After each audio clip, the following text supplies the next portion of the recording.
pendant la présentation. L'idée, c'est de pouvoir interagir ensemble. Et à la fin du webinaire, vous pourrez prendre la parole directement également.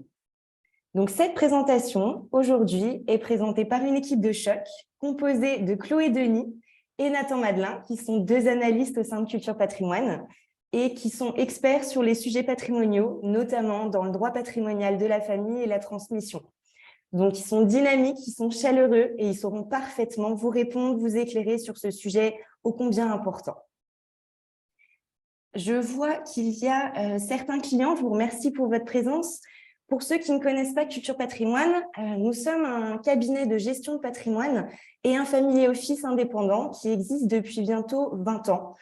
Pour illustrer notre métier, en général, on aime bien prendre l'image du Sherpa patrimonial dans l'Himalaya, car notre objectif, c'est d'être votre interlocuteur de référence, le guide qui vous accompagne sur l'ensemble de vos problématiques patrimoniales.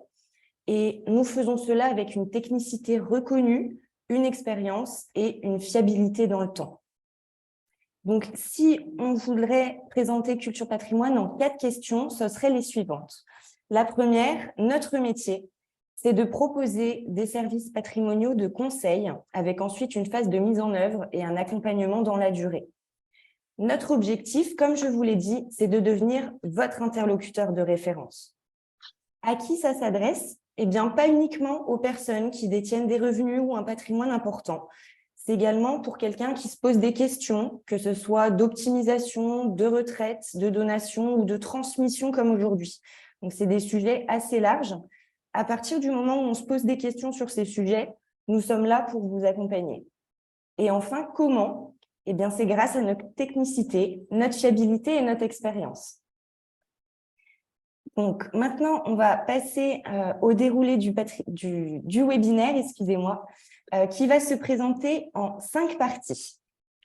La première partie, comment optimiser fiscalement votre donation. La deuxième partie, comment assurer des lots équitables entre héritiers et ainsi éviter les conflits. La troisième partie, comment donner directement de grands-parents à petits-enfants ou entre branches de la même famille. La quatrième partie, comment encadrer ou limiter l'usage de votre donation. Et enfin, la 5e partie abordera comment préparer la transmission au travers de l'assurance vie. Donc, je vais maintenant laisser la parole à Chloé Denis et Nathan Madelin. Je vous souhaite un très bon webinaire. Merci beaucoup Clémence pour cette introduction. Bonjour à tous. Donc, pour cette présentation, on va être accompagné tout au long par Monsieur Patrimoine et sa famille. Et en fait, ils vont nous accompagner pour vous aider et pour nous aider à présenter et illustrer les différents outils qu'on va vous présenter. Donc, avant de commencer, une rapide introduction. Première question, c'est suis-je concerné par cette thématique de transmission? Et pour répondre à cette question, on va d'abord se poser la question de est-ce qu'aujourd'hui, on dispose du budget de fonctionnement suffisant pour assurer son train de vie en fait? Si on dispose du patrimoine suffisant pour assurer son budget de fonctionnement, on va pouvoir se poser la question de transmettre une partie de ce patrimoine. Et alors là, on va se poser un certain nombre de questions comme quel montant transmettre, sous quelle forme faire cette transmission, pour quels besoins, quand les faire. Et on va voir également qu'on aura une autre alternative qui est celle de la philanthropie. La philanthropie, aujourd'hui, ça prend de plus en plus de place dans le paysage patrimonial. Et voilà. Donc, point important également, on va voir que ce raisonnement-là sur le patrimoine suffisant pour le budget de fonctionnement, il s'applique à toutes les échelles de patrimoine.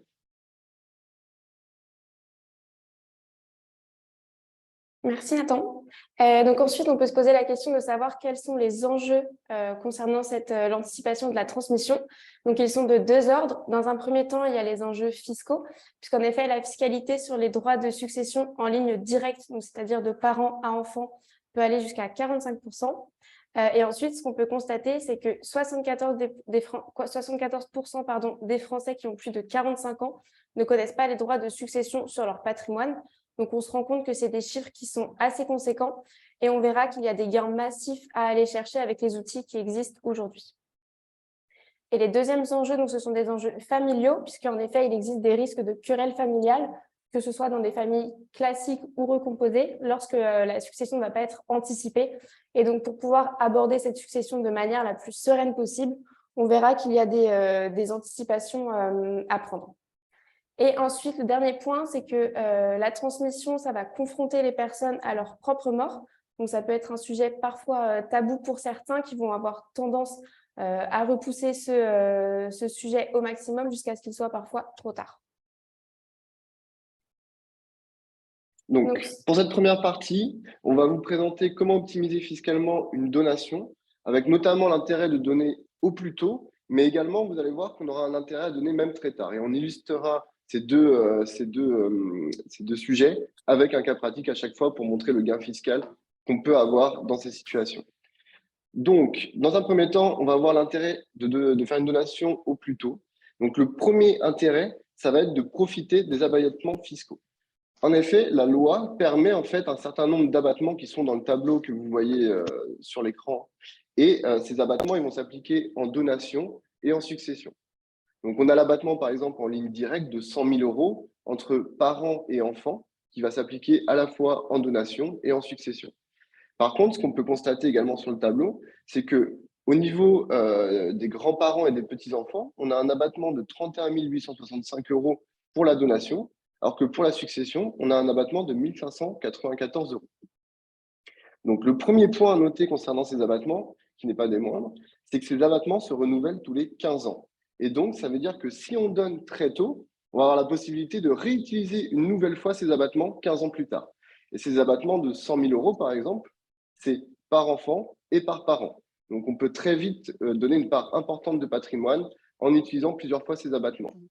De la même manière, on va avoir un intérêt pour les grands-parents à donner aux petits-enfants avec les abattements de 31 865 € plutôt que de transmettre via une succession où là, on n'aura qu'un abattement de 1 594 €. Autre point qui est important sur les abattements, il existe un abattement complémentaire pour une donation de somme d'argent de 31 865 €. C'est un abattement qui s'ajoute aux autres abattements. Et en fait, il a des conditions. Il faut que le donateur ait moins de 80 ans, que le donataire, donc la personne qui reçoit la donation, soit majeure. Et c'est pour les donations en pleine propriété de sommes d'argent. Donc, c'est soit aux petits-enfants, soit aux arrière-petits-enfants, soit aux enfants. Et c'est également, en l'absence de descendants, ça peut être fait également pour les neveux et nièces. Oui. Donc, une fois que l'abattement a été pris en compte, donc le montant qui va être donné va être alors soumis à un barème progressif. Donc, celui que vous avez sous les yeux, c'est le barème pour un abattement qui va être pris en ligne directe, donc de parents à enfants. Donc, ce qu'il faut noter, c'est que c'est le même barème que pour les droits de succession. Donc, ce qu'on constate, c'est que le taux d'imposition, il va de 5% à 45%. Mais si on regarde plus précisément, on peut se rendre compte qu'on est rapidement dans la tranche d'imposition qui est à 20%, puisque celle-ci, elle concerne les montants donnés entre 16 000 € et 552 000 €. Donc, comme pour l'abattement, ce barème, il va se renouveler tous les 15 ans. Donc, ça signifie que si vous faites des donations de manière suffisamment espacée tout au long de votre vie, vous allez pouvoir bénéficier plusieurs fois des tranches basses du barème.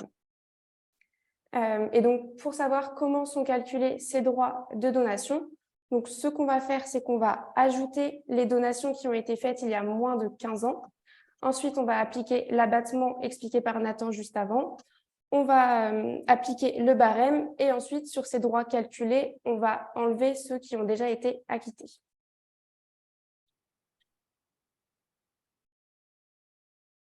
Merci Chloé. Enfin, le dernier avantage de faire une donation au plus tôt, il est incontournable et c'est en fait le fait de donner en nue propriété. En fait, quand vous avez un bien, vous avez la pleine propriété du bien et sur cette pleine propriété, elle se décompose en plusieurs droits. On a l'usufruit. Donc, l'usufruit, c'est le droit de jouir de la chose. Donc, par exemple, si vous avez un bien immobilier, l'usufruit, ça consistera en le fait de pouvoir habiter ce bien immobilier ou en percevoir les loyers. Et on a la nue propriété qui consiste en fait en le droit de disposer à terme du bien. Et en fait, ces deux droits, on va voir qu'on va pouvoir faire une donation de la nue propriété et il faut savoir qu'on va avoir une valeur décotée de cette nue propriété. À terme, la nue propriété et l'usufruit se rejoignent. Donc, c'est un dément de propriété qui est fait pour une durée viagère en fonction de la vie de l'usufruitier. Et au décès de l'usufruitier, donc le donateur, nous en soi, l'usufruit rejoint la nue propriété en franchise de fiscalité. Donc, c'est très intéressant. Pourquoi? Parce qu'en fait, donner de la nue propriété, C'est comme si on donnait de la pleine propriété à terme. On va donner une valeur décotée. Nous, en conservant l'usufruit, on va pouvoir conserver la jouissance du bien et transmettre avec une valeur moindre. La question qu'on se pose, c'est quelle est la valeur en fait de la nue propriété qu'on transmet? Et pour ça, on a un barème qui est indiqué à l'article 669 du Code général des impôts et que vous avez voilà, sous les yeux. Donc, c'est un barème qui définit la valeur de l'usufruit et de la nue propriété en fonction de l'âge de l'usufruitier. Donc, par exemple, si on prend un donateur, donc le donateur, il conserve l'usufruit, il donne la nue propriété, il a 55 ans, la valeur de la nue propriété sera de 50%. Donc, on va donner un bien qui aura pour valeur 50% de sa valeur réelle. Donc, la fiscalité s'applique sur 50% et pas 100%. Nous, on conserve l'utilisation de ce bien jusqu'à notre décès. Et à notre décès, le bien, en fait, l'usufruit va revenir sur la nue propriété et sans payer de fiscalité, en fait. Donc, nos héritiers, on aura transmis un bien pour 50% de sa valeur. Et nous, on aura conservé l'usage. Donc, c'est vraiment un mécanisme qui est incontournable en matière de transmission, cette donation en nue propriété.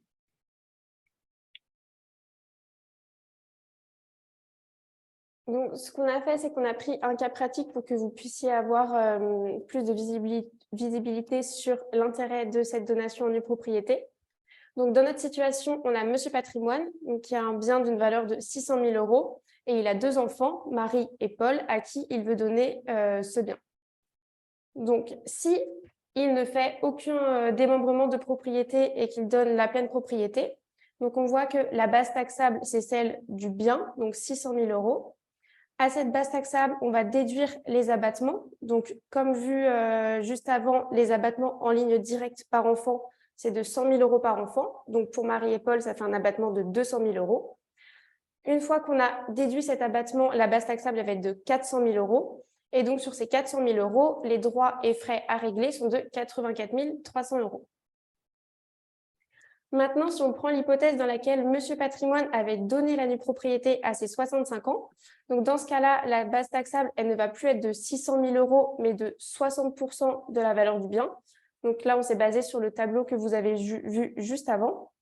Donc, sur cette base taxable, on va enlever l'abattement en ligne directe, donc qui est toujours de 200 000 €, ce qui fait qu'on se retrouve avec une base taxable après abattement de 160 000 € sur laquelle les droits et frais à régler sont de 36 300 €. Donc, ce qu'on peut voir là, c'est qu'il y a déjà un gain assez conséquent puisqu'il est de 48 000 €.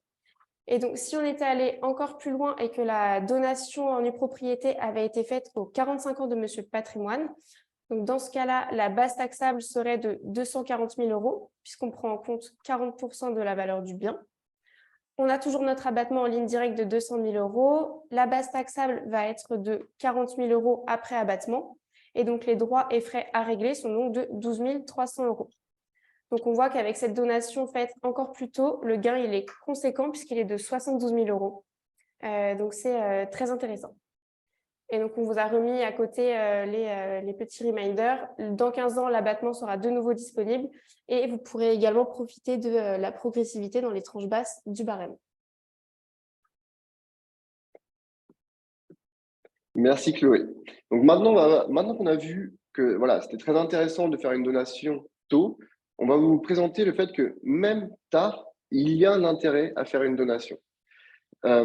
Pourquoi en fait? Parce que dans une succession, lorsque vous transmettez le patrimoine à votre décès, dans la succession, en fait, c'est forcément les héritiers qui payent à la fois les fiscalités et les droits de donation. Et la différence avec la donation, c'est qu'en fait, le donateur, la personne qui fait la donation, va pouvoir, lui, prendre à sa charge, en fait, les frais de donation et la fiscalité afférente. Et pourquoi c'est important? Parce qu'en fait, ce n'est pas considéré comme une donation supplémentaire, le fait de payer cette fiscalité et ses droits. Et les droits ne vont être calculés que sur le montant net de fiscalité, du coup. Donc, en fait, on économise le paiement de la fiscalité sur cette fiscalité, en fait. Et bon, dit comme ça peut paraître un petit peu nébuleux, mais on va vous présenter un exemple chiffré pour, voilà, pour bien comprendre à quoi ça correspond. Donc, dans une hypothèse où on a Monsieur Patrimoine qui a 3 millions d'euros de patrimoine, il a 3 enfants et il décède. Donc, on est dans une succession classique, rien n'a été fait. Donc, les 3 millions sont répartis entre 3 enfants, ce qui fait 1 million d'euros de patrimoine par enfant. On a des droits de transmission qui, au total, représentent 638 000 euros.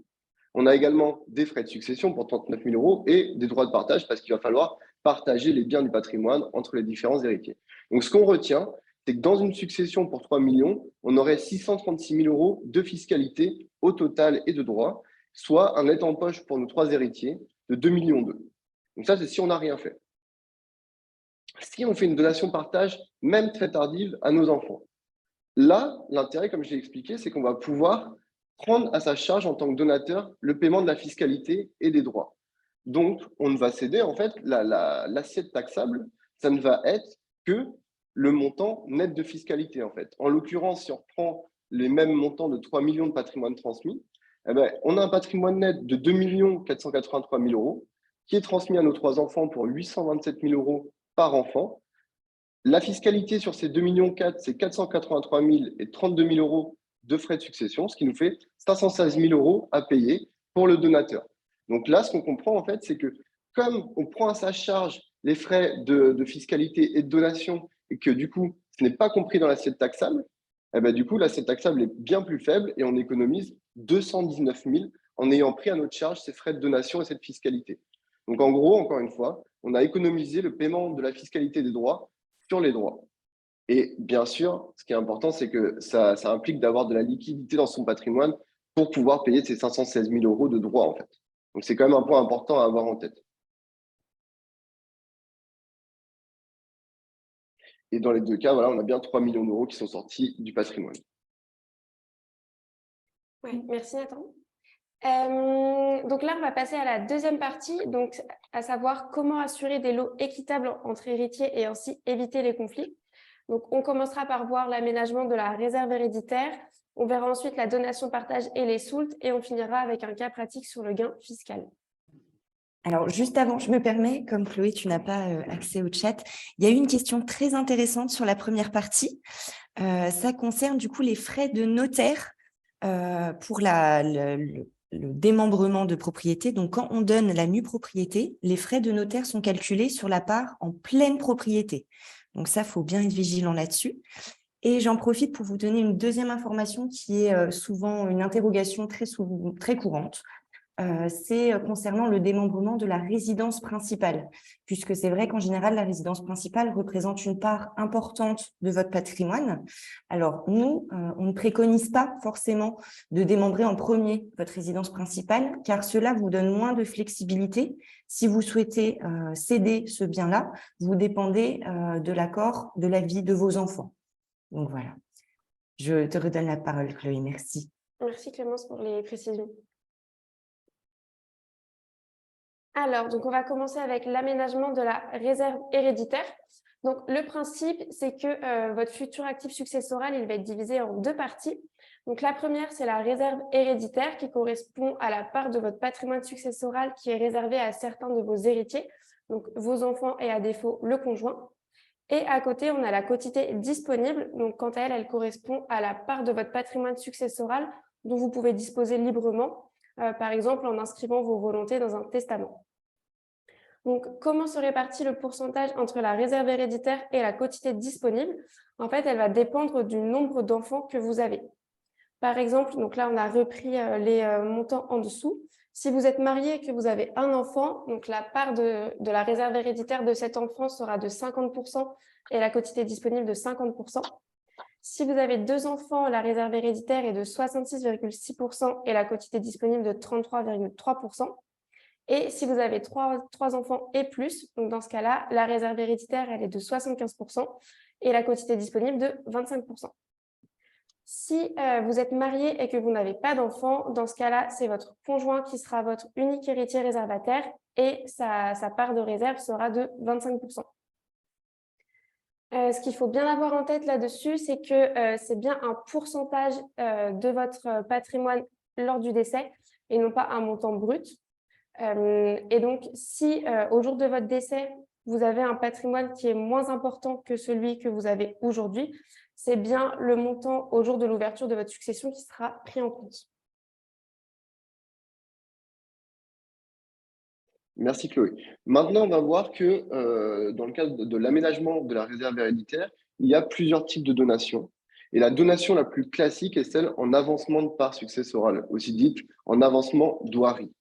Le principe de cette donation en avancement de part successorale, c'est que ça constitue une avance sur l'héritage pour la personne donataire, c'est-à-dire celle qui la reçoit. Donc, si c'est vos enfants, par exemple, c'est des héritiers réservataires, et cette donation, elle va s'imputer principalement sur la réserve de ces héritiers et subsidiairement sur la quotité disponible, comme l'a présenté juste avant Chloé. Donc, ce qu'il faut savoir, c'est que ces donations en avancement de part, elles peuvent porter sur tout ou partie de votre patrimoine, mais encore une fois, attention à la réserve héréditaire, puisque en effet, si ces donations, elles empiètent en fait sur la réserve héréditaire d'autres héritiers, elles pourront être amenées à être réduites. Également, on a, juste avant de passer sur la donation hors part successorale, un point important, c'est que ces donations en avancement de part, elles sont dites rapportables, c'est-à-dire qu'au jour où le donateur va décéder, on va rapporter la valeur des biens donnés à la succession, en fait, pour que ça soit pris en compte dans le calcul global. Donc, ensuite, on a les donations hors part successorale. Donc, point important sur ces donations hors part successorale, il faut que ça soit mentionné précisément dans l'acte qu'il s'agit bien d'une donation hors part successorale. Pardon. Ce n'est pas en fait la donation par défaut. Cette donation hors part successorale, sa spécificité, c'est qu'elle va s'imputer sur la quotité disponible. Donc, comme l'a expliqué Chloé, c'est la part du patrimoine qui est libre et qui n'appartient pas à la réserve, en fait. Donc, pourquoi, en fait, on va utiliser la donation hors part successorale? Ça va être, par exemple, pour avantager un héritier. Vu que les héritiers, ils ont chacun, en fait, leurs droits dans la réserve, on va donner la partie du patrimoine qui n'appartient pas à cette réserve, en plus des droits dans la réserve. Point important, la donation hors part successorale, donc, elle est calculée, elle est faite sur la quotité disponible, sauf que au moment où on fait la donation, on n'a pas connaissance du montant de la quotité disponible exacte. Pourquoi? Parce que la quotité disponible, c'est un pourcentage du patrimoine au décès du donateur. Donc, en fait, ça peut changer entre le moment où on donne et le moment où le donateur vient à décéder, en fait. Si, par exemple, le patrimoine vient à diminuer entre ces deux moments, la quotité disponible va également diminuer. Et le risque, qu'est-ce que c'est? C'est que la donation, elle était dans la quotité disponible au moment où ça a été fait, mais au décès, elle excède en fait la quotité disponible. Et dans ce cas-là, ça peut mener à une action en réduction. Et donc, en fait, les héritiers réservataires qui se sont vus empiéter leur part de réserve vont pouvoir se retourner contre la personne qui a une donation trop importante pour récupérer une partie, en fait. C'est notamment ce qui s'est passé dans l'affaire Johnny Hallyday. Et voilà, c'est pour ça que la donation en part successorale, c'est un mécanisme qu'il faut manier avec précaution, puisque ça peut poser des problèmes entre les héritiers. Merci Nathan. Donc là, on va également voir la donation de partage. Donc le principe de la donation de partage, c'est qu'il n'y a pas d'indivision. C'est vraiment l'essence même de cette donation de partage. Par exemple, si j'ai un appartement et que je veux le donner à mes 2 enfants, je ne peux pas me dire que chacun va être propriétaire à 50% de la valeur du bien. Il faut vraiment qu'il soit propriétaire de biens propres qui soient donc distincts.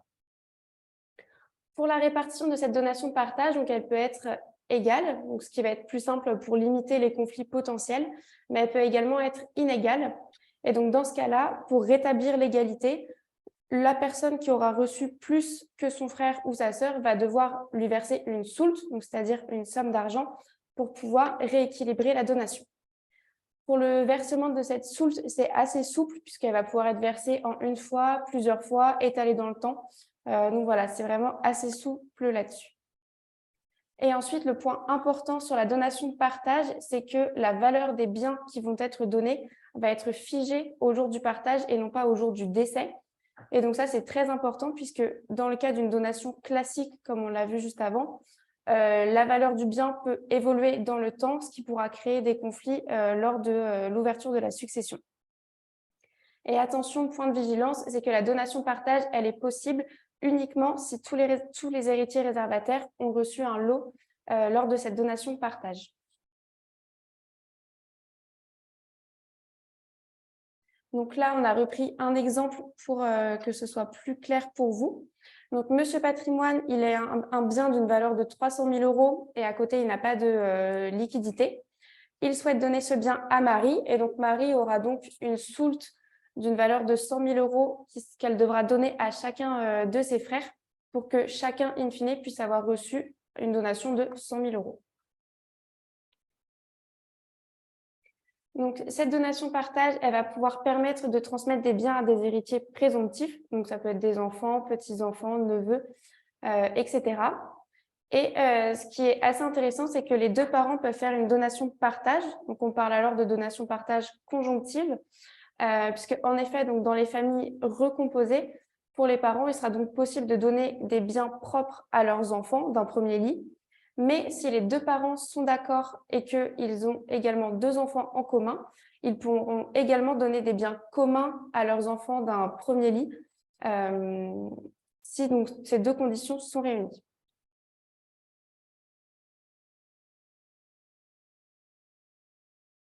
Donc là, on a repris un cas pratique chiffré pour bien comprendre l'intérêt de la donation partage. Donc dans notre situation, Monsieur Patrimoine, il a un bien d'une valeur de 600 000 € qu'il va donner à Marie et il a des liquidités d'un montant de 350 000 € qu'il va donner à Paul. Au jour de l'ouverture de la succession de Monsieur Patrimoine, donc le bien de Marie a pris de la valeur et il vaut maintenant 800 000 €.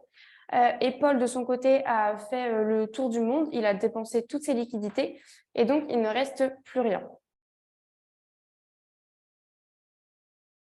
Si on prend l'hypothèse selon laquelle une donation partage a été faite, donc au jour du décès de Monsieur Patrimoine, la valeur de ses biens s'élève à 1 million d'euros. À ces 1 million d'euros, on va réunir fictivement la donation partage qui a été faite, donc les 600 000 € qui concernaient le bien et les 350 000 € de liquidité donnée à Paul. Ce qui fait que le total de la masse de calcul est de 1 950 000. Et donc, sur ce chiffre, chacun des enfants va devoir recevoir 975 000. Donc, Marie, qui a déjà reçu 600 000, va recevoir 375 000. Et Paul, qui avait reçu 350 000, va recevoir 625 000. Donc, au final, on peut voir que chacun des enfants aura reçu la même somme, 975 000. Et donc, la situation, elle est égale entre eux. Si, en revanche, il n'y avait pas eu de donation partage, donc on part toujours de l'hypothèse selon laquelle la valeur du patrimoine est de 1 million d'euros au décès. On réunit la donation qui a été faite. Donc, dans notre situation, il ne reste plus que les 800 000 € qui correspondent à la valeur du bien de Marie au jour du décès. Le total de la masse de calcul, c'est donc de 1,8 million. Chacun des enfants doit donc recevoir 900 000. Donc, pour Marie, comme elle a un bien d'une valeur de 800 000 €, il lui reste 100 000 € à recevoir. Et Paul, qui n'a plus rien, va recevoir 900 000 €. Au final, si on fait les calculs, on peut se rendre compte que Marie aura reçu en tout 700 000 €, alors que Paul aura reçu quant à lui 1 250 000. Donc là, on peut voir que la situation, elle n'est plus égale entre eux, que Marie aura été punie d'avoir été une bonne gestionnaire, et donc ça peut amener des conflits par la suite entre les enfants. C'est pour ça que la donation de partage est à privilégier pour pouvoir assurer l'égalité entre les héritiers. Merci Chloé. Donc maintenant, on va voir dans une troisième partie comment donner directement en fait, des grands-parents aux petits-enfants ou entre branches d'une même famille, avec notamment le dispositif de la donation partage transgénérationnelle et la donation résiduelle et graduelle. On verra ensuite un cas pratique voilà, pour expliquer tout ça. Et pourquoi en fait ce thème? Parce que se pose de plus en plus la question de est-ce que les grands-parents peuvent transmettre aux petits-enfants puisque en fait les enfants n'ont pas forcément besoin d'être aidés, alors que les petits-enfants, si, notamment pour une première acquisition immobilière, ce type de projet. Donc, tout d'abord, la donation partage transgénérationnelle. Donc, la donation partage transgénérationnelle, c'est comme une donation partage, sauf qu'on va faire intervenir plusieurs générations. Et en fait, l'intérêt principal de cette donation partage, c'est que on va sauter une génération et donc on va économiser la fiscalité et les droits sur cette génération qu'on a sautée en fait. Donc, dans une donation classique, on a Monsieur Patrimoine qui donne 3 millions à son fils Paul, qui lui-même va donner ensuite 1,5 million à Marie et à Jean, ses enfants. Bon, bien sûr, il y a de la fiscalité normalement qui s'applique, mais là, on va faire un cas simple où voilà, on donne en 2 temps, d'abord à Paul, puis aux petits-enfants. Avec la donation partage transgénérationnelle, on va donner directement de Monsieur Patrimoine à Marie et Jean, les petits-enfants en fait. Et quel est l'intérêt? Du coup, on va pouvoir réintégrer la donation qui avait été faite initialement à Paul. Et donc, on va pouvoir sauter une tranche de fiscalité. Donc, c'est un mécanisme qui est un petit peu complexe, mais on va avoir un exemple chiffré pour pouvoir vous l'expliquer et que ça soit le plus clair possible. Donc, la première donation qui est faite de Monsieur Patrimoine à ses enfants. Donc là, par exemple, on prend Monsieur Patrimoine, il a 3 enfants, il a toujours 3 millions d'euros de patrimoine et il fait une donation à ses 3 enfants. Donc, il donne 1 million à chaque enfant. Dessus, sur toute cette masse transmise, on a 638 000 euros de fiscalité et des frais de donation, encore une fois, de 39 000 euros. C'est la première donation à la première génération. Ensuite,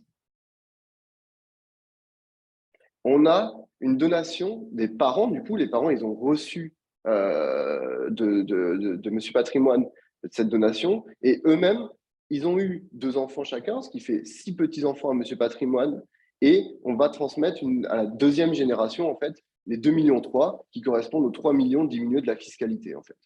Donc, on a 2,3 millions qui est transmis à 6 bénéficiaires, ce qui fait 386 000 euros pour chaque bénéficiaire. Et au total, on va payer 333 000 euros de droits de transmission et 30 000 euros de frais de donation. Donc, ce qu'on retient, c'est que pour transmettre de Monsieur Patrimoine à ses petits-enfants, donc en 2 temps, on a payé 1 million d'euros de fiscalité et de frais de donation. En fait, on a payé un tiers en frais et droits pour transmettre 3 millions. C'est quand même énorme. Donc maintenant, dans le cadre d'une donation transgénérationnelle, qu'est-ce qu'on aurait pu faire en fait? Ici, on va voir qu'il y a une notion de durée qui est très importante pour cette donation transgénérationnelle. Pourquoi? Puisque en fait, si on a une première donation qui a été faite donc, de Monsieur Patrimoine à ses 3 enfants, donc la première colonne du tableau, où on a payé 638 000 euros de fiscalité et 39 000 euros de droits. Et si cette donation elle a été faite il y a plus de 15 ans, on va pouvoir la réintégrer à la donation partage transgénérationnelle. Et c'est quoi l'intérêt? Et l'intérêt, c'est que du coup, on ne va pas payer de fiscalité au moment où on va retransmettre aux petits-enfants.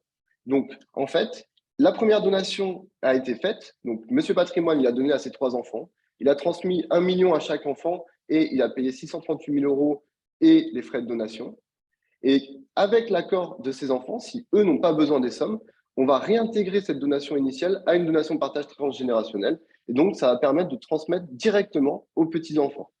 Et là, l'intérêt, vous voyez, c'est qu'il n'y a pas de fiscalité sur cette deuxième transmission. Il y a toujours des droits de transmission, de partage et des frais de donation. Ça, on ne peut pas y couper. Mais par contre, on ne va pas repayer une couche de fiscalité. Et l'intérêt, vous voyez, c'est qu'au lieu de payer 1 million du fait d'avoir transmis en 2 temps, avec ce dispositif, on va payer que 793 000 euros de fiscalité. Et l'économie là de 250 000 euros, ça représente presque 24% d'économie de droits de transmission. Donc c'est un schéma qui est un petit peu complexe, mais ce qu'il faut retenir, c'est que en fait, au lieu de transmettre en 2 temps, on va pouvoir réintégrer une donation initiale pour transmettre directement aux petits-enfants sans repayer de fiscalité. Si on doit juste retenir quelque chose de cet exemple, c'est ça en fait. Et ça permet voilà, un gain de 24% d'économie en l'occurrence. Merci Nathan. Donc, on va maintenant passer à la donation résiduelle et graduelle. Donc, en fait, cette donation, qu'est-ce qu'elle permet? Elle va pouvoir permettre de désigner 2 bénéficiaires successifs. Donc, le principe, c'est que le donateur va céder un bien à une première personne et au décès de cette personne, le bien reviendra ensuite à un second bénéficiaire. Par exemple, là, on a repris un schéma. Donc, Monsieur Patrimoine donne le bien à un premier bénéficiaire, donc en l'occurrence Marie, qui est sa fille. Et ensuite, le bien au décès de Marie ira au second bénéficiaire, qui est Jean, le fils de Marie et donc le petit-fils de Monsieur Patrimoine. Quels sont les biens concernés? Donc, les biens doivent être identifiables, par exemple une maison, une œuvre d'art, des meubles. Par contre, ça ne doit pas concerner ni une somme d'argent, ni la quote-part d'un patrimoine. Et ensuite, quels sont les bénéficiaires de cette donation? Donc, ces bénéficiaires, ils doivent être identifiés à l'avance. Il faut noter qu'une personne morale peut être désignée, mais uniquement en tant que second bénéficiaire. Quels sont les avantages à utiliser ces donations?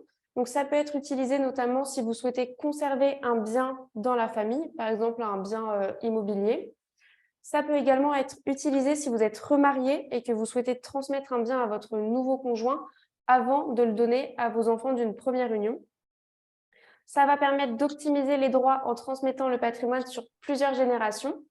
Et ça peut également aussi être utilisé si vous avez un enfant qui a une espérance de vie réduite, par exemple s'il est en situation de handicap.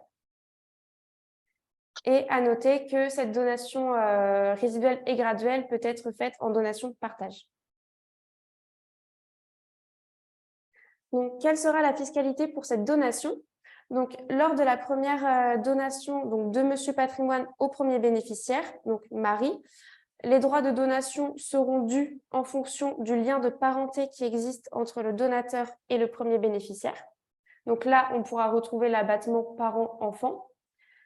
Et donc, suite au décès de Marie, dans ce cas-là, la fiscalité qui s'appliquera sur la transmission du bien au deuxième bénéficiaire, donc en l'espèce Jean, celui-ci bénéficiera non pas du lien de parenté entre le premier bénéficiaire et le deuxième bénéficiaire, mais du lien de parenté entre le premier donateur, donc Monsieur Patrimoine, et le deuxième bénéficiaire. Et donc là, c'est assez intéressant puisqu'on peut voir que, par exemple, dans notre situation, Jean va pouvoir bénéficier du lien de parenté parent-enfant, alors que si la donation était venue de Marie, ça aurait été moins avantageux compte tenu de leur statut de frères et sœurs. Et donc, ce qu'il faut noter sur la deuxième transmission, c'est que ce sera des droits de donation qui seront payés et non de succession, et que ces droits vont être minorés des droits qui ont été payés lors de la première donation, donc celle de Monsieur Patrimoine à Marie. Maintenant, quelles sont les différences entre les deux donations? Donc, pour la donation graduelle, le premier bénéficiaire, il n'a pas le droit de vendre ou de donner le bien. Il doit obligatoirement le conserver intact pour le second bénéficiaire, qui sera ainsi assuré de le recevoir. Donc là, ça peut être intéressant à mettre en place si on souhaite protéger un patrimoine familial. Et la donation résiduelle, pardon. Dans ce cas-là, le premier bénéficiaire peut disposer librement du bien comme il l'entend. Il devra transmettre uniquement ce qu'il reste au second bénéficiaire. Et donc là, ça peut être à privilégier si la donation concerne des capitaux mobiliers. Merci Chloé. Donc maintenant, on va avoir un cas pratique. Maintenant que voilà, on a présenté ces deux notions, on va avoir un cas pratique pour leur utilisation et notamment les intérêts qu'il peut y avoir. Donc là, la situation, c'est la suivante. On a Monsieur Patrimoine, il a eu une fille, Marie, d'une première union, et quelques années plus tard, il s'est remarié avec Madame Patrimoine. Lui, son objectif à Monsieur Patrimoine, c'est de donner sa maison, qui est valorisée 200 000 euros, à Madame Patrimoine, et ensuite qu'elle la transmette à Marie, pour qu'en gros, à la fois, il puisse aider Madame Patrimoine, sa nouvelle conjointe, et sa fille, Marie. Donc, quelle est la situation sans donation graduelle? Eh bien, on a une première transmission de Monsieur Patrimoine à sa femme, Madame Patrimoine, pour laquelle, via une donation, on a de la fiscalité. Donc, on a un abattement de 80 000 euros, puis le barème que vous a présenté Chloé tout à l'heure, ce qui fait 22 000 euros de fiscalité pour transmettre cette maison à 200 000. Ensuite, au décès de Madame Patrimoine, il y a transmission de la maison de Madame Patrimoine à Marie. Et là, en fait, on a un problème, c'est qu'il n'y a pas de lien de parenté entre Madame Patrimoine et Marie. Pourquoi? Parce que Marie, c'est la fille de Monsieur Patrimoine, mais pas celle de Madame Patrimoine. Et donc, aux yeux de la loi, c'est des parfaits inconnus et on a 60% de fiscalité et pas d'abattement. Ça veut dire que sur les 200 000 euros transmis, on paye 120 000 euros de droits, ce qui est conséquent. Et donc, au total, pour transmettre cette maison de Monsieur Patrimoine à Madame Patrimoine, puis à Marie, on a payé 142 000 euros de fiscalité. Si on met en place une donation graduelle, qu'est-ce qui se passe en fait? On a toujours la première donation entre Monsieur Patrimoine et Madame Patrimoine avec la fiscalité de 22 000 euros, ça ne change pas. En revanche, au décès de Madame Patrimoine, la transmission de la maison, elle va être réputée être faite entre Monsieur Patrimoine et sa fille Marie. Et l'intérêt là, c'est que évidemment, on a le lien de parenté entre Monsieur Patrimoine et Marie, donc on a un abattement de 100 000 euros et en plus, on a un barème qui est beaucoup plus avantageux et qui commence à 5%, etc. Et donc, au total, sur cette fiscalité, sur la fiscalité dans ce schéma avec la donation graduelle, on arrive à un total de 40 000 au lieu de 142 000 sans mise en place du dispositif. Donc, ça fait 102 000 euros de gain, ce qui est très conséquent. Et point important également, ça va aussi permettre de protéger Marie. Pourquoi? Parce qu'en fait, Madame Patrimoine, une fois qu'elle a la maison, qu'elle a la maison, en fait, comme elle n'a pas de lien de parenté avec Marie, elle pourrait très bien décider de donner la maison à ses propres enfants et voilà, de désavantager Marie, ce qui ne sera pas possible avec la donation graduelle. Donc, c'est quand même important de mettre en place ce type de mécanisme. Et oui, et juste pour finir sur ce point, c'est ce qu'on voit aussi, c'est le type de schéma qu'on voit de plus en plus avec les familles recomposées, en fait. Donc, c'est un schéma qui est quand même assez facile à mettre en place et très utile. Deuxième cas pratique chiffré. Donc là, on a toujours Monsieur Patrimoine. Et en fait, Monsieur Patrimoine, il a un bien qui vaut 250 000 euros. Et son objectif, c'est de le donner à sa fille Marie. Mais par contre, il veut qu'au décès de Marie, ce bien soit transmis à Paul, son petit-fils. En gros, il veut que le bien soit transmis à sa fille, puis à son petit-fils. Donc, si on met en place une donation graduelle, qu'est-ce qui se passe? On a le bien de 250 000 euros qui est transmis à Marie. Donc, on a l'abattement de 100 000 euros en ligne directe, ce qui fait qu'on est taxé sur 150 000. La fiscalité, c'est le barème, c'est 28 100 euros. Donc, on a une première fiscalité de 28 100 euros. Ensuite, on a la transmission de Monsieur Patrimoine à son petit-fils, Paul. Donc là, c'est le principe de la donation graduelle. C'est transmis du donateur initial au second bénéficiaire. Et le bien a pris de la valeur entre-temps. Il ne vaut plus 250 000, il vaut 350 000. Donc, de Monsieur Patrimoine à son petit-fils, comment ça se passe? On a l'abattement de 31 800 euros. Vous vous souvenez, c'est l'abattement pour les grands-parents et petits-enfants. Donc, la part taxable, c'est 318 100 euros, ce qui nous fait 61 800 euros de droits à régler. Et là, point très important, et qui prend tout l'intérêt de ce schéma-là, c'est qu'on va pouvoir déduire les droits payés lors de la première transmission, c'est-à-dire les droits de 28 100 euros qui ont été payés lors de la transmission entre Monsieur Patrimoine et Marie. Et donc, au final, sur cette deuxième transmission, on ne paye pas 61 800 euros de fiscalité, on va payer 28 100, on va payer 33 700, pardon. Donc, au total, pour transmettre de Monsieur Patrimoine à son petit-fils Paul, on a payé 28 100 euros lors de la première transmission et 33 700 lors de la deuxième, soit 61 800 euros de fiscalité pour transmettre sur 2 générations grâce à cette donation graduelle. Et là, ce qui est intéressant, c'est de se dire, ben voilà, si on n'avait pas mis en place une donation graduelle, que se serait-il passé en fait? Eh bien, on aurait eu pareil, la première fiscalité n'aurait pas changé. La transmission de Monsieur Patrimoine à sa fille Marie serait restée la même, on aurait payé 28 100 euros de fiscalité. Et ensuite, il y aurait eu transmission de Marie à son fils Paul, cette fois sur une assiette de 350 000 euros, puisqu'on a dit que le bien il avait pris de la valeur. Donc, on aurait appliqué l'abattement de 100 000 euros, on aurait été taxé sur 250 000 euros, ce qui aurait fait 48 100 euros. Donc là, ce qu'on aurait payé, s'il n'y avait pas eu cette donation graduelle, c'est 28 100 euros pour transmettre de Monsieur Patrimoine à sa fille, et ensuite 48 100 euros pour transmettre de Marie à son fils, à elle, en fait. Soit au total 72 000 euros en fait, de fiscalité contre 61 800 dans le premier cas, ce qui fait 14 500 euros de gain, en fait. Et point très important, non seulement on a 14 000 euros de gain, mais surtout, avec la donation graduelle, Marie, en fait, elle n'a pas utilisé son abattement de 100 000 euros pour transmettre à Paul son fils, puisque ça a été transmis de Monsieur Patrimoine à son petit-fils. Donc, non seulement on a un gain de 14 000 euros, mais en plus, elle n'a pas utilisé son abattement pour transmettre, et ça, c'est très important. Merci Nathan. Merci. Je me permets juste d'appuyer 2 points qui ont été soulevés. Le premier, c'est sur les frais. Alors, ce qu'on a appelé dans le tableau frais de donation, en fait, on distingue 2 frais. D'une part, vous avez les émoluments notariés et d'autre part, vous avez les DMTG, donc droits de mutation à titre gratuit. Donc, il y a bien cette distinction-là sur ce qu'on a appelé les frais de donation. Et un autre point également important qui concernait la partie précédente, c'était donc concernant l'importance de la donation-partage qui fige en fait la valeur de votre donation lorsque vous avez des enfants qui ont des caractères différents. Par exemple, quelqu'un qui est économe et l'autre qui dépense un peu plus, ça permet de figer et d'éviter potentiellement des conflits puisque, comme nous l'a très bien présenté Chloé, celui qui économise va potentiellement redevoir à son frère qui aura, lui, dépensé. Merci, je vous laisse passer à la partie suivante. Merci Clémence. Donc là, on va voir comment encadrer ou limiter l'usage de votre donation. Donc, on verra dans un premier temps la transmission en l'absence de descendants directs ou pour l'excédent patrimonial. On verra ensuite le legs avec charge, puis la donation avec charge et enfin la donation avec condition.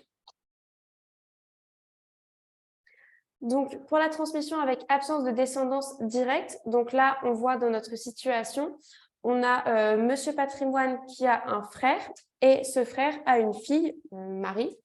Donc, Marie est la nièce de Monsieur Patrimoine. S'il n'y a pas de donation qui est faite, donc dans ce cas-là, ce sera les droits de succession qui vont s'appliquer. On part d'une hypothèse de base taxable d'un montant de 600 000 euros. L'abattement entre l'oncle et sa nièce est de 7 967 euros, ce qui fait que la base taxable après abattement s'élève à 592 000 euros. Les droits et frais à régler sont d'une valeur de 55%, donc ça nous fait 325 618 euros. Et donc, on peut voir que sur un patrimoine de 600 000 euros, le patrimoine net qui sera transmis à Marie est de 274 000 euros. Donc, on peut constater que c'est une imposition assez conséquente, puisqu'en effet, Marie recevra moins de la moitié de la valeur du bien. Et donc, pour ça, il existe des solutions, et notamment le legs avec charge. Merci Chloé. Donc, avant d'aller sur le legs avec charge, déjà, définissons le legs. Donc, un legs, qu'est-ce que c'est en fait? C'est la possibilité par testament de définir un ou plusieurs bénéficiaires de biens. Donc, à la différence de la donation, le legs se fait au décès en fait de la personne qui donne. Donc, c'est-à-dire que la donation, on peut donner voilà, pendant la vie. Le legs se fait uniquement au décès. Donc, le legs avec charge, c'est quoi? C'est le fait de transmettre, voilà, de définir un ou plusieurs héritiers, mais en assortissement ce bénéfice d'une charge, d'une obligation, en fait. Donc, on leur donne un droit, mais en contrepartie, il y a une obligation. Et attention, parce que cette obligation, c'est une réelle obligation, ce n'est pas une obligation morale ou une simple recommandation, c'est vraiment une obligation qui pourra remettre en cause, en fait, le legs si elle n'est pas respectée. En fait, il est possible de faire une action pour remise en cause du legs si l'obligation n'a pas été respectée. Par exemple, si l'obligation, c'est prendre soin du chien du défunt et que ce n'est pas fait, il est possible de remettre en cause le legs qui a sorti. Point également sur le legs, il faut obligatoirement que ça soit fait devant notaire, ou on peut le faire également, à la main, mais il faut que ça soit signé, daté, rédigé. Et voilà, si on veut que son application soit précise, il vaut mieux avoir recours à un notaire. Ce n'est pas obligatoire, je reviens sur ce que j'ai dit. Donc, on va voir que ce legs, il va pouvoir être fait notamment à des organismes, donc des fondations et des organismes agréés. Et ça va être important puisque ça va nous permettre de mettre en place un schéma d'optimisation. Donc, on a un cas pratique pour le présenter. Donc, on a un patrimoine total de 100 000 euros qui veut être transmis par Monsieur Patrimoine à un ami proche. Donc, il n'y a pas de lien de parenté et l'ami en question. Ça veut dire que si on fait juste un legs à l'ami en question, la part qui revient à cet ami, c'est 40 000 sur les 100 000. Pourquoi? Parce qu'on paye encore une fois 60% de fiscalité. Donc, en fait, sur les 100 000 transmis, il y a 60 000 qui va à l'État et 40 000 seulement qui va à l'ami en question. Là, on a la possibilité de mettre en place un legs avec charge. Donc, le legs, il va être fait à une fondation d'utilité publique ou un organisme de bienfaisance. Donc, attention, c'est des organismes qui sont agréés. Et en fait, pourquoi on fait un legs à cet organisme? Parce qu'il n'y a pas de fiscalité sur la transmission du fait que c'est un organisme agréé, en fait. Donc, on transmet le legs à l'organisme avec la charge de donner à l'ami de Monsieur Patrimoine 40 000 euros net de fiscalité. Donc, la fiscalité, elle va être payée sur les 40 000 euros transmis de la fondation à l'ami. Donc, sur 40 000, on paye 60%, ça fait 24 000 qui revient à l'État. Et la fondation va pouvoir, elle, garder les 36 000 euros qui n'ont pas été donnés ni payés à l'État. Donc, en fait, dans les deux situations, on a 40 000 euros qui reviennent à l'ami que M. Patrimoine va avantager. Sauf que dans un cas, il n'y a que 24 000 qui revient à l'État avec le paiement des droits et 36 000 qui arrivent pour avantager la fondation. Attention sur le legs, je ne l'ai pas précisé tout à l'heure, mais c'est très important. Le legs s'applique sur la quotité disponible. Donc, de la même manière que pour les donations, il ne faut pas que ça ampute la réserve des héritiers réservataires. Donc, ça, c'est un point important. Merci Nathan. Donc, on va voir maintenant la donation avec charge. Donc, cette charge, en fait, elle va faire naître une obligation dans le chef du bénéficiaire. Donc, attention concernant cette charge, elle doit bien être inférieure à la valeur du bien. Par exemple, si c'est une donation avec charge d'entretenir le donateur ou bien de lui verser une rente viagère, dans ce cas-là, il faut bien s'assurer que la valeur de la rente ne soit pas supérieure à la valeur du bien. Cette charge, elle peut également être une clause d'inaliénabilité. Dans ce cas-là, celle-ci, elle doit être temporaire et justifiée par un intérêt sérieux et légitime. Par exemple, si je donne un bien à ma fille avec charge qu'elle le conserve jusqu'à la fin de ses études, ça peut être justifié par le fait que les loyers permettent de payer les études de sa fille. Et enfin, un dernier point concernant cette charge, elle ne doit pas être contraire à l'ordre public. Par exemple, ça ne doit pas être une interdiction ou une obligation de se marier avec telle ou telle personne. Je t'interromps 2 minutes, Chloé. C'était pareil pour le leg avec la charge, je ne l'ai pas précisé, mais effectivement, hein, la charge, l'obligation qui est attachée au leg, ça ne peut pas être immoral ni illicite. Hein. On ne peut pas mettre comme charge le fait d'interdire à quelqu'un de se marier avec une autre personne, par exemple. Ça ne fonctionne pas. Ça. Ouais, merci Nathan. Ensuite, donc, on a la donation avec condition. Donc, tout d'abord, la donation avec condition suspensive. Donc, le principe, c'est que la donation, elle ne sera effective qu'une fois que la condition sera réalisée. Par exemple, si je donne une entreprise à ma fille, ce sera à la condition qu'elle obtienne son diplôme. Et donc ça peut se comprendre puisque pour assurer la gestion de l'entreprise, sa fille aura besoin d'un diplôme. Attention, point d'attention, la condition elle ne doit pas dépendre de la volonté du donateur uniquement. Par exemple, ça ne peut pas être la donation d'une entreprise à sa fille s'il décide d'arrêter avant décembre 2022. Et à côté, donc, on a la donation avec condition résolutoire. Donc, dans ce cas-là, c'est l'inverse. Le principe, c'est que la donation va être annulée si la condition se réalise. Par exemple, si je donne cet appartement à mon fils, si je ne décède pas avant lui, si le fils décède avant, dans ce cas-là, le bien va réintégrer le patrimoine du donateur, comme si il ne s'était rien passé. Et en revanche, les droits qui auront été payés au jour de la donation ne seront pas restitués. Merci Chloé. Donc maintenant, on va voir comment préparer en fait la transmission au travers de l'assurance vie. Pourquoi on isole l'assurance vie des autres dispositifs? Parce qu'en fait, c'est soumis à un régime spécifique et on va pouvoir vous le présenter dans la partie qui arrive. Donc, dans cette partie, on va voir d'abord les règles applicables dans le cadre d'une succession. On verra ensuite l'importance d'aménager la clause bénéficiaire de l'assurance vie, c'est-à-dire ce qui désigne en fait les personnes qui vont pouvoir toucher les fonds sur l'assurance vie.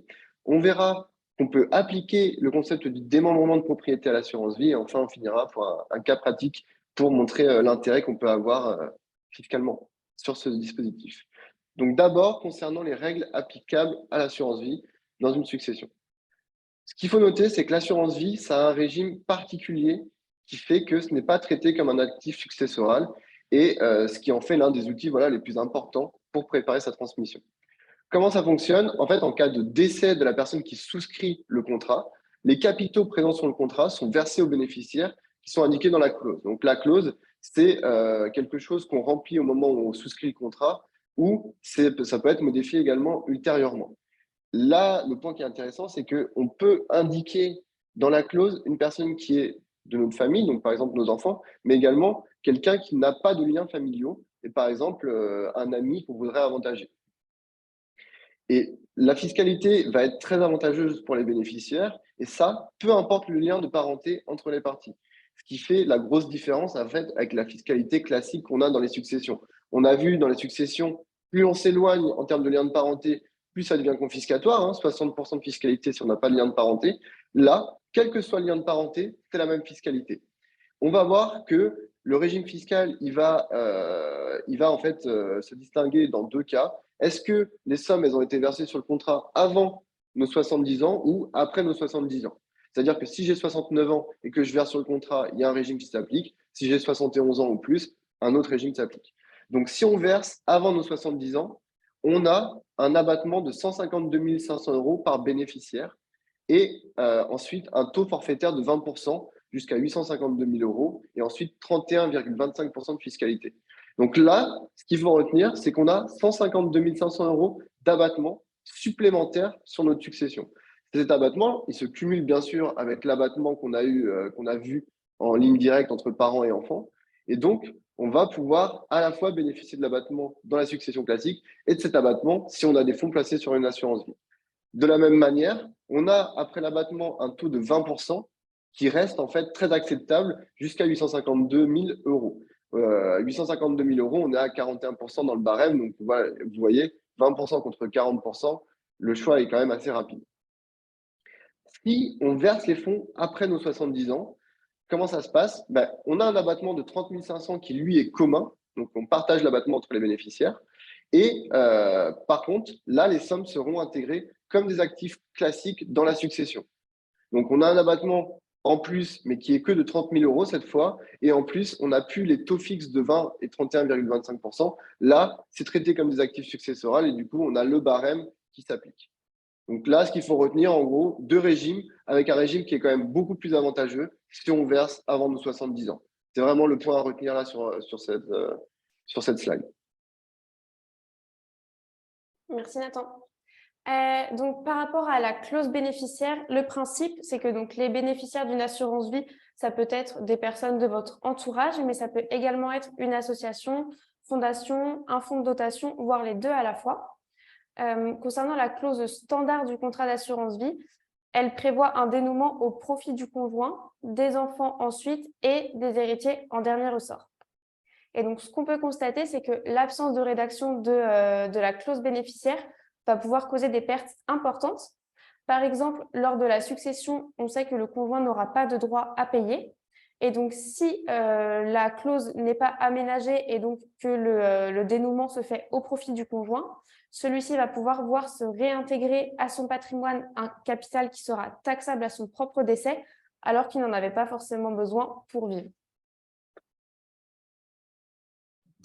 Alors, je me permets juste, il est 9h30. On avait prévu donc la présentation jusqu'à 9h30 avec par la suite 30 minutes de questions. Juste si c'est possible qu'on vous prenne encore quelques minutes sur le webinaire. Nathan et Chloé, si vous pouvez juste nous indiquer quel est le temps estimé pour terminer. Ouais, là, il reste... à peu près. Même pas. Ok, très bien. Et ensuite, on passera du coup aux questions-réponses. Merci. Ça marche, merci Clémence. Donc, on va avoir, pour aménager cette clause bénéficiaire, un dispositif qui est en fait la possibilité de faire une clause bénéficiaire à tiroir ou à option. C'est la même chose, deux noms différents, mais c'est la même chose. Cette clause bénéficiaire à option, qu'est-ce que c'est? En fait, c'est la possibilité pour le bénéficiaire d'accepter tout ou partie des fonds. Et s'il accepte qu'une partie, par exemple, s'il prend que la moitié des fonds, les bénéficiaires indiqués en rang 2 prendront en fait le reliquat et ainsi de suite. Donc, ça veut dire que ça donne la possibilité aux bénéficiaires de ne prendre qu'une partie ou la totalité des fonds. Pourquoi ça existe et pourquoi on nous en parle? Parce que en fait, il n'est pas toujours pertinent que le conjoint, qui est le bénéficiaire par défaut, prenne l'intégralité des fonds, parce que peut-être qu'il n'en aura pas besoin. Et vu que le conjoint est déjà exonéré de droits de transmission en cas de succession, ce n'est pas forcément opportun qu'il prenne l'intégralité des fonds. Ça peut être intéressant également qu'une partie soit transmise aux enfants si lui n'en aura pas l'utilité. Donc, il va pouvoir, et ce qui est intéressant également, c'est que ce n'est pas qualifié de donation, le fait de renoncer tout ou partie au bénéfice de ce contrat, en fait. Attention, par contre, il faut vraiment que la clause elle soit rédigée de manière précise et, si possible, enregistrée chez le notaire pour éviter que elle soit remise en cause.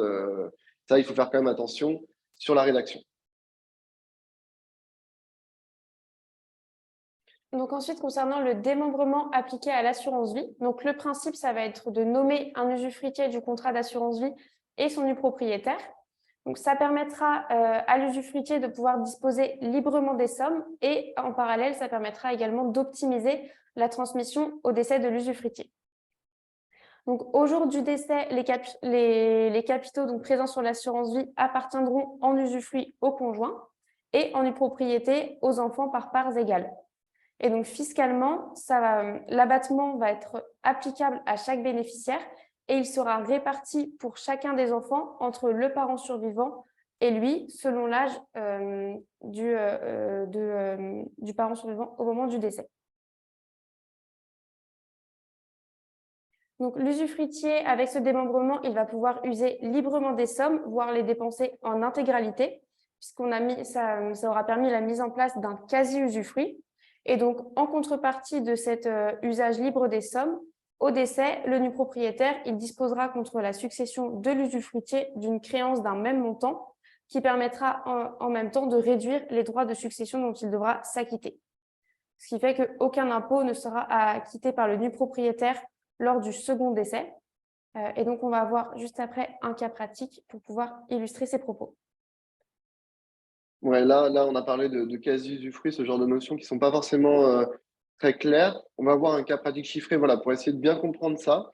Donc, on a deux situations. On a une situation où il n'y a pas de démembrement de la clause bénéficiaire du contrat d'assurance vie et une situation où la clause bénéficiaire a été démembrée entre le conjoint qui va bénéficier de l'usufruit des fonds et les deux enfants du couple qui seront nus propriétaires. Donc, dans la première situation, pas de démembrement et on a un contrat qui vaut 500 000 euros. Le bénéficiaire, c'est le conjoint pour la pleine propriété. Qu'est-ce qui se passe au premier décès? Eh bien, il n'y a pas de fiscalité. Pourquoi? Parce qu'on l'a vu, le conjoint, il est exonéré de droits. C'est la loi TEPA, il n'y a pas, dans le cadre d'une succession, il n'y a pas de fiscalité pour le conjoint. Les droits à payer pour les enfants, il n'y en a pas non plus parce qu'ils ne sont pas bénéficiaires du contrat. Donc, sur la première transmission, zéro fiscalité. Au second décès, il ne reste plus que 150 000 euros sur les 500 000 euros initiaux du contrat. Pourquoi? Parce que voilà, la conjointe a eu besoin pour vivre d'utiliser une partie des fonds et donc il ne reste que 150 000 sur 500 000. À côté de ça, elle a quand même une maison, par exemple, qui vaut 350 000 euros, ce qui fait 500 000 euros d'actifs successoraux. Il n'y a pas de créance sur la succession puisqu'il n'y a pas eu de démembrement de propriété. Et donc, le patrimoine taxable pour son décès, le décès de la conjointe, donc le second décès, il va être de 500 000 euros. Et sur ces 500 000 euros, pour transmettre aux deux enfants, la fiscalité qu'il va falloir payer, ça sera 94 000 euros. Donc en soi, sur les 500 000 euros transmis, on a 405 000 euros net pour les enfants. Si on met en place un démembrement de clause bénéficiaire, donc on a toujours 500 000 euros sur le contrat. Comme je l'ai dit tout à l'heure, le conjoint survivant, il a l'usufruit des sommes et les deux enfants, ils sont nus propriétaires. La fiscalité au premier décès, donc au décès du souscripteur, c'est 0 pour le conjoint, il est toujours exonéré. Par contre, on va avoir de la fiscalité pour les enfants nus propriétaires. Ils vont payer 27 300 euros de fiscalité puisqu'ils ont droit à une partie du contrat. Au second décès, encore une fois, il ne reste que 150 000 euros sur le contrat puisque voilà, il y a eu une utilisation des fonds et il ne reste qu'un reliquat. On a encore 350 000 euros de patrimoine autre, par exemple une maison. Et à la différence du premier cas de figure, là, on a une créance sur la succession. Pourquoi une créance? Parce que, en fait, les enfants, ils étaient nus propriétaires de 500 000 euros sur le contrat. Ils ne reçoivent que 150 000 euros. Ça veut dire que la succession du défunt leur doit 350 000 euros, d'où cette créance. Et pourquoi elle va nous intéresser, cette créance? Parce qu'en fait, elle va venir effacer les 350 000 euros qui sont hors assurance vie. Deuxième point très intéressant, nos enfants, ils reçoivent 150 000 euros, mais comme on l'a vu, ils ont payé de la fiscalité au début, et là, il y a la reconstitution de la pleine propriété qui se fait sans fiscalité. Ça veut dire que les 150 000 euros, lorsqu'on a le décès du conjoint survivant, ils vont être rapatriés sur la tête des enfants sans nouvelle fiscalité. On a donc zéro fiscalité sur cette seconde transmission, et la seule fiscalité qui a été payée finalement, c'est celle qui a été faite lors du premier décès pour les enfants du propriétaire qui ont payé 27 300 euros de droits. Au final, les deux enfants ils se retrouvent avec 472 000 euros de patrimoine net, qui fait un gain de 67 000 euros par rapport à la première situation. Donc là, en fait, c'est un avantage qui est quand même considérable et grâce à ce mécanisme de démembrement. À savoir que c'est un simple acte de gestion, en fait, de faire un démembrement de clause bénéficiaire. Donc, c'est assez simple à mettre en œuvre. Par contre, il faut faire attention à la rédaction de la clause puisqu'elle doit être précise et il faut un certain nombre de mentions pour qu'elle soit valable. Donc voilà, assez simple à mettre en œuvre, mais attention à la rédaction. On arrive au terme de la présentation. Donc, merci à tous d'avoir été attentifs et pour vos questions. On va passer à un temps de questions-réponses. Il nous reste environ 20 minutes. Oui, tout à fait. On va passer du coup au temps où on vous donne la parole. Vous pouvez démuter vos micros pour cela. Donc, la parole